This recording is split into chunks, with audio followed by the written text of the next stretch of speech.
Halo. Ya, di video kali ini gua akan bahas hasil semalam Liga Inggris. Kalau kalian yang ngikutin podcast gua, mungkin kalian nonton ya.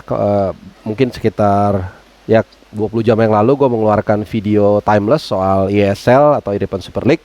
Di situ gua mengatakan itu akan menjadi video terakhir gua. Tapi ternyata karena semalam MU kalah, ya bukan soal MU kalah aja ya, karena banyak yang bisa kita bahas lah. Jadi very likely dia akan menjadi video terakhir gue di 2023 ya. Dan kebetulan bahasnya soal MU yang kalah. Tapi sebelum kita ke MU yang banyak ditunggu-tunggu sama kalian, baik yang fans MU maupun juga MU haters semuanya, gue akan round up seperti biasa. Kita lihat dulu hasil-hasil pertandingan yang lain ya, biar nggak disangka MU TV atau Arsenal TV atau Liverpool TV. Jadi kemarin ada banyak pertandingan yang berlangsung. Gua round up sedikit-sedikit aja ya. Luton Town dan Chelsea. Chelsea memang menang 3-2, tapi ini kembali menunjukkan Chelsea masih banyak kelemahan, terutama di sisi defense ya. Ini ada yang menarik teman-teman, ini gue cari sendiri datanya. Faktanya dari 1, 2, 3, 4, 5, 6, 7, 8, 9, 10, 11, 12, 13 pertandingan terakhir Chelsea baru sekali clean sheet, yaitu waktu pertandingan lawan Sheffield United ya, tim yang paling buruk lah lini depannya. Itu tanggal berapa nih, pokoknya lawan Sheffield pekan ke-17 ya. Saat itu Chelsea menang 2-0. Itu satu-satunya clean sheet Chelsea dalam 13 laga terakhir. Tuh, jadi sedikit aja walaupun menang ya, tapi tetap PR-nya Pochettino masih banyak ya, terutama di lini belakang yang belum solid. Masih tetap posisi 10. Nanti klasemen juga akan gue share mungkin sekaligus biar kalian ada sedikit gambaran sebelum nanti kita ke MU ya. Oke. Kemudian Aston Villa dan Burnley 3-2. Nah, ini juga menarik nih teman-teman, karena Aston Villa menang jadi mereka kokoh di posisi kedua ya, walaupun bisa digeser, bisa suatu saat digeser oleh City kalau nanti di partai tundanya City menang lawan Brentford. Kita nggak tahu kapan main, mungkin akhir Januari ya. Kemudian pertandingan lainnya adalah Crystal Palace lawan Brentford 3-1, Wolverhampton lawan Everton 3-0. Ini Pak Pedro Neto udah kembali lagi comeback dari cedera lama. Kalau kalian yang main Fantasy League, ini salah satu pemain yang hot property. Kemudian City menang 2-0. Tentunya kalian yang nonton sudah mendengar kabar Kevin De Bruyne sudah kembali di bangku cadangan. Walaupun kelihatannya dia belum sepenuhnya recover, bisa secara psikis, bisa secara fisik. Maksudnya bisa aja secara fisik dia udah pulih, tapi mungkin secara psikis atau traumatic post injured ini masih belum. Ya, kalau kalian yang pernah injured seperti gua, ankle kaki kanan kiri kena ketika ya dokter atau kalau gue di Haji Naim sih itu bilang, wah ini udah oke nih, tapi secara mental kita masih takut-takut. Nah, mungkin seperti itu gambarannya. Nah, jadi kemarin dia ada di bangku cadangan. Mungkin kalau kemarin lawan Sheffield itu mereka unggul 4-0 cepet, mungkin De Bruyne akan main. Tapi karena 2-0, Guardiola nggak mau ngambil resiko, sehingga dia akhirnya tidak main sama sekali. Tapi gue bisa pastikan nanti abis ini kan ada FA Cup ya, piala-piala ligaan. Jadi mungkin 14 Januari lagi mereka akan main lawan Newcastle. 13 Januari malah. 14 Januari bener. Dini hari ya. Nah, itu kemungkinan besar De Bruyne akan main, tapi mungkin gak full time ya. City menang 2-0 lewat gol Rodri dan Alvarez. Jadi Rodri udah mencetak 5 gol musim ini. Ya, gue pastiin aja ya daripada salah. 5 gol itu artinya dia sudah mencetak 1, 2, 3 4 gol ya. 4 gol. Jadi sudah kalau tahun lalu itu dia lebih banyak dari total gol dia musim lalu di Premier League ya. Jadi seperti yang gue bilang di awal-awal waktu gue melihat gaya Rodri main ini, memang dia kelihatannya disuruh lebih ofensif oleh Guardiola, karena lawan terlalu dalam biasanya begitu menghadapi City. Jadi kesempatan untuk mencetak gol memang jadi lebih banyak ya musim ini, dan ini mungkin akan tambah lagi golnya. Oke, dan dengan kemenangan ini sebenarnya tidak mengubah posisi juga. City di klasemen masih di peringkat berapa ketiga ya, karena Villa tadi menang 3-2. Oke, nah ini dia yang ditunggu-tunggu ya. Oke, sebenarnya tadinya gue nggak mau bahas detail pertandingannya ya, karena gini, gue adalah orang yang observer gitu ya teman-teman ya. Jadi ketika berapa kali gue lihat main MU itu, tanpa lu harus detail melihat ya, walaupun gue pada akhirnya mencermati secara detail juga ya. Jadi kelihatan dari gesturnya itu bukan seorang pemenang gitu. Bukan ketika dulu kita ingat ya MU zamannya Ferguson, ketika Paul Scholes masuk ke lapangan, kemudian Rio Ferdinand, bahkan apa namanya tuh, Michael Carrick, atau bahkan jangan Roy Keane dan Nistelrooy, itu kelihatan mukanya tuh kayak apa namanya pasukan yang siap mati gitu loh, mencerminkan kepercayaan diri, tapi nggak dibuat-buat ya. Nah kemarin itu gue lihat, atau dalam beberapa di bawah Erik ten Hag lah, itu seperti ada kegusaran gitu.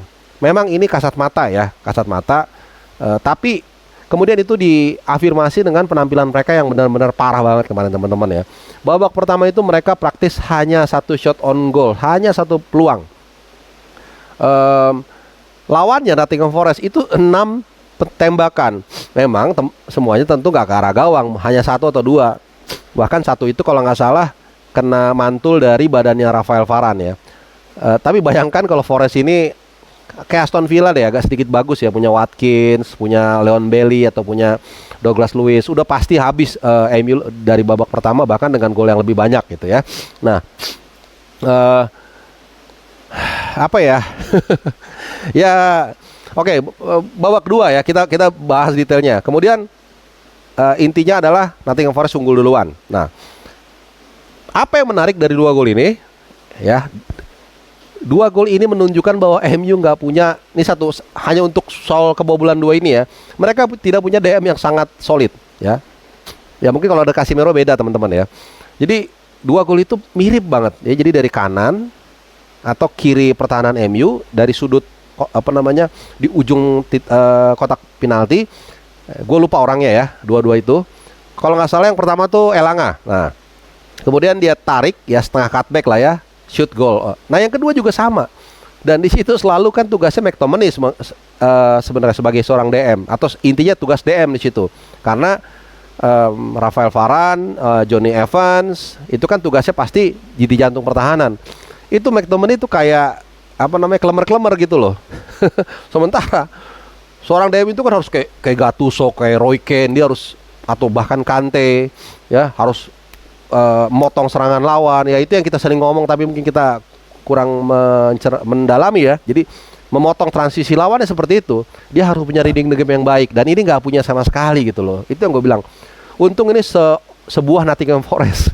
Kalau mereka pasti kalah lebih banyak lagi. Nah kemudian babak kedua ya, ini kita sedikit agak mundur lagi ke tengah ya. Tadi kan udah gue bahas 2 gol Nottingham Forest ya, bagaimana MU nggak punya DM yang kuat.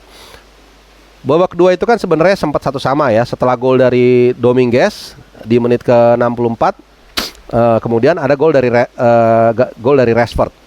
Nah, gol dari Rashford ini sebenarnya kan hadiah, karena Matt Turner melakukan blunder. Ya memang itu tetap kita harus berikan apresiasi kepada MU, karena masalah. Ya kemudian dikasih kirim ke Rashford, dan agak-agak unik juga sih, karena kalau kita lihat cara golnya Rashford itu, insting dia ternyata masih ada. Jadi ini bukan masalah psikis atau skill, tapi mungkin masalah mental ya. Selama ini dia nggak bisa golin. Mungkin masalah juga ruang ganti dan seterusnya. Makanya gue bilang Erik ten Hag ini benar-benar sudah tidak bisa menguasai ruang ganti. Dan gue berani, bukan taruhan apa istilahnya ya, bolehlah taruhan, paling lama 14 Februari pas pemilu, pelatih MU udah bukan Erik ten Hag. Kembali lagi kita ke kejadian tersebut. Setelah golnya Rashford, memang agak goyang Nottingham Forest. MU berapa kali menekan, ya mereka dapat momentum lah. Tapi bukan lucunya sih, di satu sisi Matt Turner itu seperti merasa bersalah, tapi kemudian dia bayar dengan penampilan yang bagus. Berapa kali lah dia melakukan penyelamatan, ada yang dia fingertip segala macam, bagus lah ininya. Jadi dia kayak bener-bener oke, I made mistake gitu, dan gue akan bayar. Dan kemudian untungnya ada gol tadi, yang gol kedua dari Gibbs White di menit ke-82, yang gue bilang tadi kesalahan dari DM-nya MU yang sangat lemah dalam hal ini McTominay. Jadi apa ya kalau gue bilang, kalau ibarat manusia ini moralnya sama mentalnya udah rusak sebenarnya. Dari ini udah berkali-kali, udah mungkin 7.766 kali gue udah bilang, itu udah bisa kelihatan teman-teman ya, dari gesturnya, dari cara mereka bermain pokoknya kelihatan lah gitu loh, you can feel it gitu sebenarnya. Dan itu divalidasi dengan hasil di atas lapangan gitu. Nah, terkait dengan nasib Erik ten Hag tadi yang gue bilang, tentunya dengan kedatangan Sir Jim Ratcliffe ini kan akan menjadi menarik ya. Artinya ada konstelasi baru. Tentu kalau kita sedikit menarik ke arah situ, sebagai pemilik yang baru, dia kan pengen dong ada sesuatu yang beda. Nah, lucunya di sebuah media, mungkin nanti kan gue share, Erik ten Hag tuh ngomong begini teman-teman, saya adalah orang yang tepat untuk menangani Erik ten Hag insists he is the right man to lead Man United under Sir Jim Ratcliffe despite nothing for a setback. Ini sesuatu statement yang gak akan mungkin atau tidak akan perlu atau kita akan dengar di era Sir Alex Ferguson. Jadi air laut itu nggak pernah ngomong teman-teman, dia nggak punya mulut, tapi semua orang tahu dia asin gitu. Ferguson nggak pernah bilang bahwa dia adalah orang yang tepat untuk menangani MU, tapi kita semua tahu itu. Bahkan gue sebagai penggemar Arsenal, gue mengakui banget itu Alex Ferguson is a legend gitu, nggak ada yang no doubt about it ya. Tapi kita lihat ya, jadi gue nggak ngerti kalau masih ada orang yang membela mati-matian Erik ten Hag sebagai pelatih MU. As a fans, kalau lu fans Man United, mungkin lu ada sedikit hak untuk mengatakan itu ya, apapun alasannya. Tapi kalau lu bukan, kayaknya agak aneh ya. Karena fakta semua sudah dibeberkan, data, statistik, fakta di lapangan, kenyataan itu memang sudah parah. Mulai dari pembelian pemain, mulai dari mengontrol ruang ganti, mulai dari menangani Greenwood. Greenwood by the way mau dibeli Barca nih teman-teman, 40 juta pound. Jadi it's a good news, harusnya jual aja langsung cepet. Nah ini Erik ten Hag lama. Kemudian menangani Anthony, kemudian menangani Sancho. Aduh, parah banget teman-teman ya. Jadi ukuran lo menangani Ajax sukses ke MU sukses itu belum tentu gitu. Jadi filosofi itu nggak segampang itu gitu loh. Banyak faktor dalam sepak bola. Bahkan kadang-kadang dalam menunjuk orang itu lo butuh feel juga gitu loh. Jadi nggak terlalu ada ukuran yang pasti ya dalam menunjuk seseorang. Dan itu yang tadi gue bilang, menurut prediksi gue, Erik ten Hag paling lama 14 Februari saat kalian nyoblos, mau kalian nyoblos Anies Baswedan, mau kalian nyoblos Prabowo Subianto, mau kalian nyoblos Ganjar Pranowo, pas saat kalian nyoblos, gue bisa pastikan Erik ten Hag udah gak di MU. Kita lihat, kalau salah, gue akan pakai baju MU tanggal 14 Februari. Oke, mungkin itu dulu penutupan video terakhir gue di tahun 2023. Senang rasanya gue kembali menyapa kalian. Gue pikir tadi udah gak ada lagi videonya ya, tapi karena kemarin ya kalau di jurnalis itu bad news is good news. Jadi ya gue buat sekali lagi karena memang banyak yang bisa kita bahas di sini ya, mulai dari permainan, kemudian juga kepelatihan dan juga transfer pemain ya. Oke. Terima kasih buat teman-teman semua yang sudah setia menjadi pendengar podcast channel Bung Harpa, subscriber gua juga yang sering juga memberikan masukan, kritikan ataupun komen. Gua tunggu komen-komen kalian, dengan senang hati gua akan selalu berusaha membalas. Terima kasih kalian yang terbaik. Selamat tahun baru. Pokoknya hati-hati, sehat selalu sampai 2024. Ciao.